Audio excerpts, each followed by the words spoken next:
Togo, le Togo s'est installé dans une situation d'état de non-droit, violateur impénitent des droits humains publié le 15 janvier 2023 par Miadjo Sylvanio Olympio, Gaston Asia-Duvoed, Kofi Mathieu Kegbe, Tavio Amorin, Kofi Congo. Depuis 1963, date que je prends comme repère, à cause de l'actualité, puisque des victimes de crimes politiques anonymes sont tombées avant et après l'indépendance, le Togo s'est installé dans une situation d'état de non-droit, violateur impénitent des droits humains. Il s'agit d'un projet politique visant à absoudre tous les crimes politiques afin que leurs auteurs ne soient jamais inquiétés, dans l'esprit d'une campagne de terreur de la dictature. De 1963 à 2023, soit 60 ans, aucun auteur d'assassinat politique n'a été traduit en justice. Sylvanio Olympio attend toujours, au fond de sa tombe, que la vérité se fasse sur ceux qui lui ont ôté la vie lâchement, les tueurs et les commanditaires. La liste des crimes politiques est longue au niveau des civils.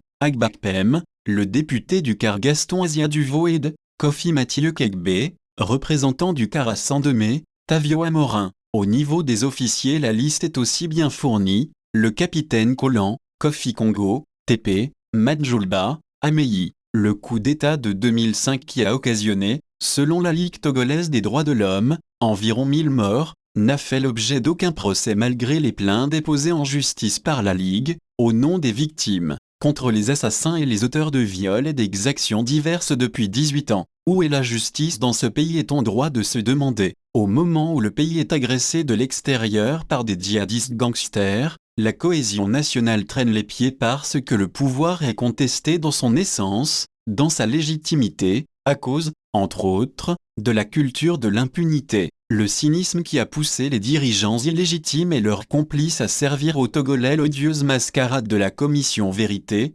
Justice et Réconciliation, une sorte d'auto-amnistie, n'a abusé personne. En effet, les auteurs de la mascarade ont oublié que le mot justice était dans la désignation de cette institution bidon. Qui dit justice dit jugement, sanction et réparation. Quand dans un pays qui aspire à devenir une nation, la justice ne fonctionne jamais pour les criminels politiques au service du régime, l'État donne le mauvais exemple, car la justice telle que nous la connaissons aujourd'hui est une conquête de la civilisation qui s'est substituée à l'honneur et à la vengeance puis à la loi du talion. Au niveau du droit, le Togo est sur la pente dangereuse d'une grave régression civilisationnelle. Voudrait-on encourager les Togolais à recourir à la vengeance qu'on ne s'y prendrait pas autrement? C'est ce qui arrive malheureusement quand les citoyens n'ont plus confiance en leur justice. La vengeance, la justice populaire ne sont pas la justice, ce sont des crimes. Avec ces dirigeants de fait, la justice est-elle possible au Togo, pays de l'impunité politique?